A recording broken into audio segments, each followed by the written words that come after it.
Dakle, treće mjesto među klubovima, Motoklub Argentum Srebrenica. I dobro je vozio. Dobro.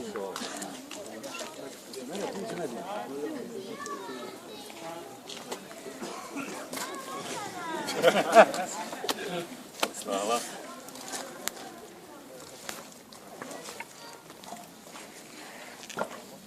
Drugoplasirani klub, pored klubova Automoto klub Karaula.